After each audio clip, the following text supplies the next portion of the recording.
I still remember the exact moment those words left my father's mouth. The room went quiet, like someone had sucked all the air out. "You'll never amount to anything."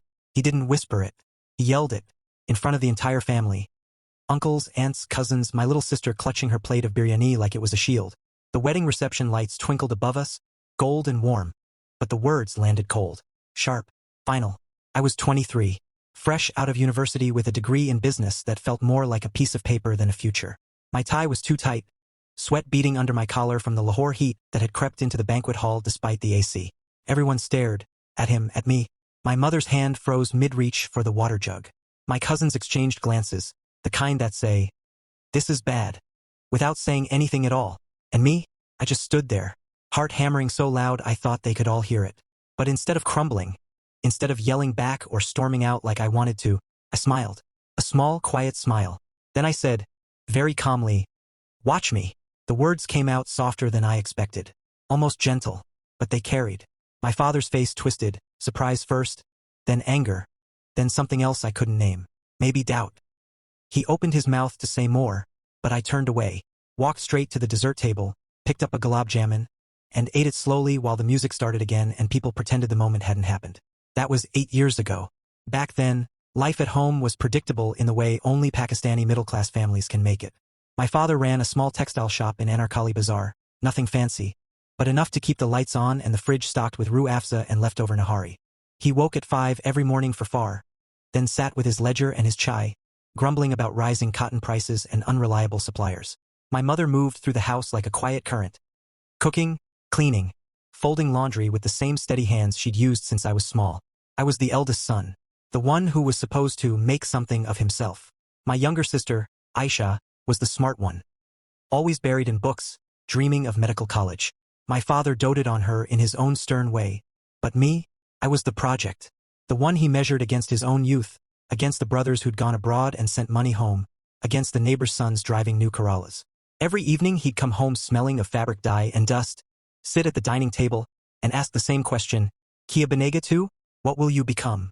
I'd mumble something about applying for jobs, about starting small, about patience. He'd sigh, heavy and disappointed, like I was letting the whole bloodline down. My mother would place a plate of parathas in front of me and touch my shoulder lightly, her way of saying, "It's okay," but it wasn't. Not really. I worked part-time at a call center while applying everywhere, banks, marketing firms, even teaching positions. Rejection emails piled up like unpaid bills. Each one stung a little more.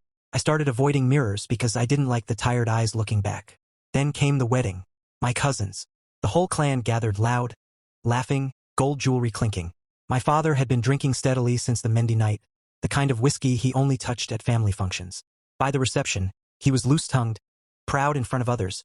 But when he caught me standing alone near the stage, scrolling my phone for job alerts, something snapped.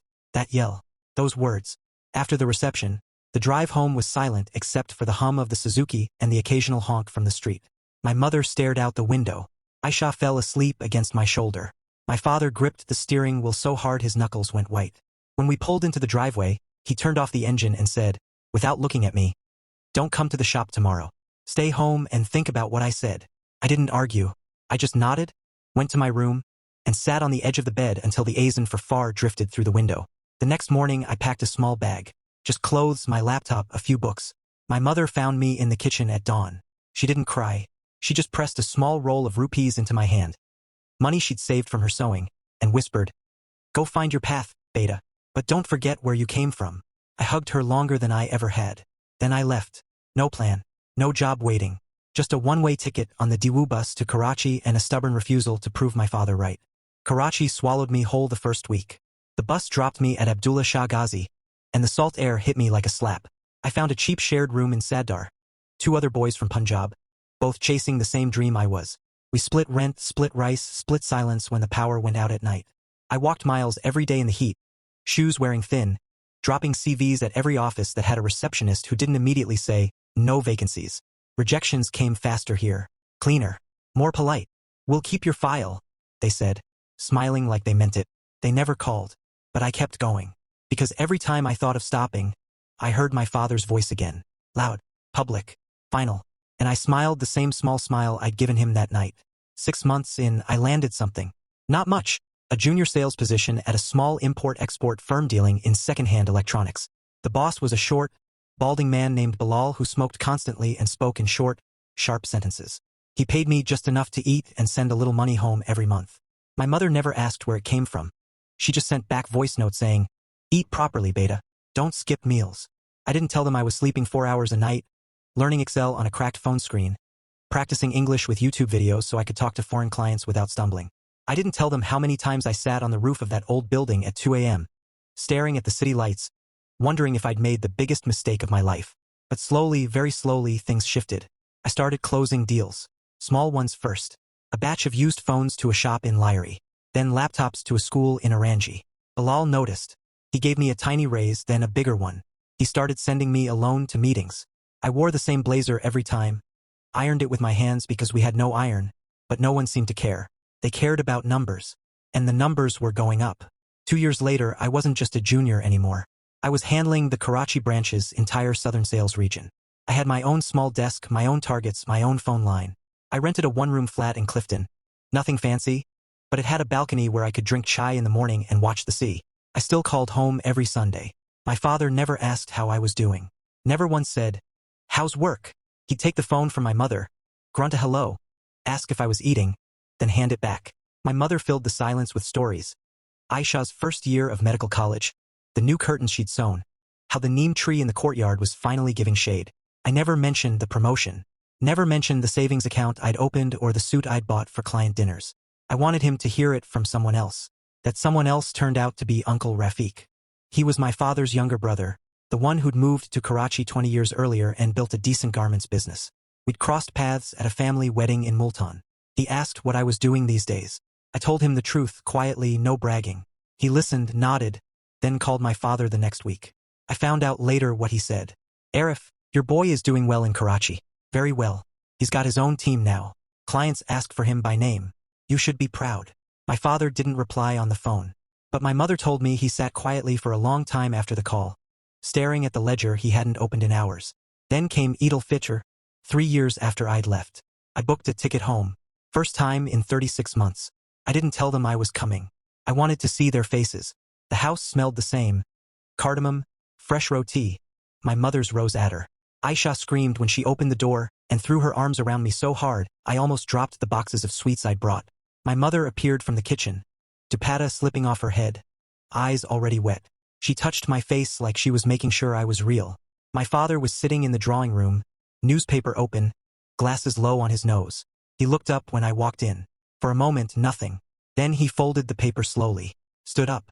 He didn't smile, but he didn't look away either. "Assalamu alaikum," I said. "Wa alaikum assalam," he replied. His voice was quieter than I remembered. We stood there, maybe 5 feet apart. The clock on the wall ticked loudly. Aisha hovered in the doorway, watching. My mother wiped her hands on her apron and disappeared into the kitchen again, giving us space the way she always did. He spoke first. "You've grown taller." I almost laughed. "Or you've shrunk, Abu." A flicker crossed his face. Not quite a smile, but close. Then he said, "Sit." I sat. He didn't ask about Karachi right away. He asked about the bus ride, if I'd eaten on the way, if the AC was working. Small things, safe things.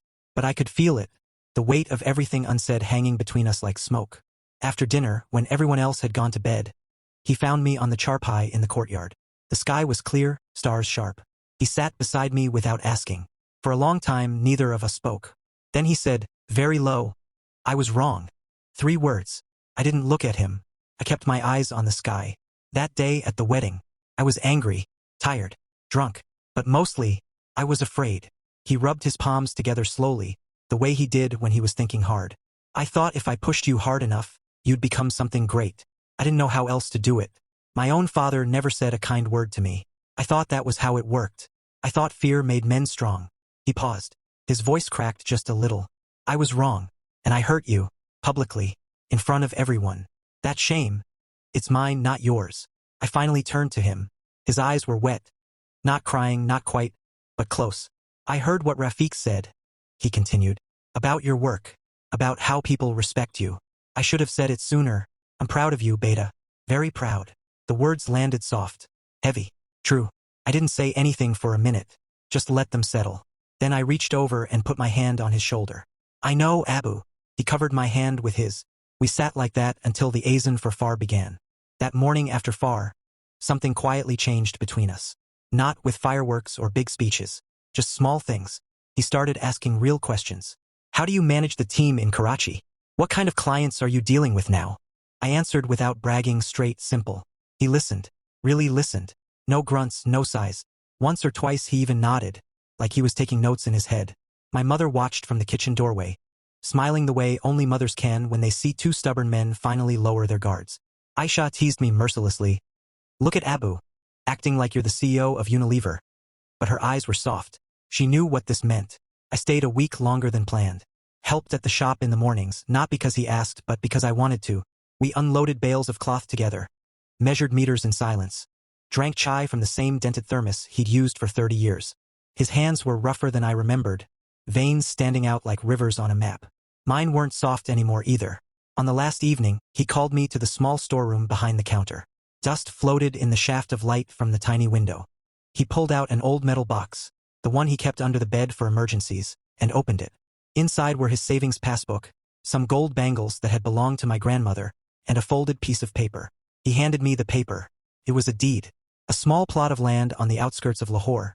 Nothing huge, just enough for a modest house one day. I bought it years ago, he said quietly. Thought I'd give it to you when you got married. But I think you should have it now. Build something on it. Or sell it. Whatever you decide. I stared at the document. My throat tightened. Abu, I don't need. You don't need it, he interrupted gently. But I need to give it. Let me.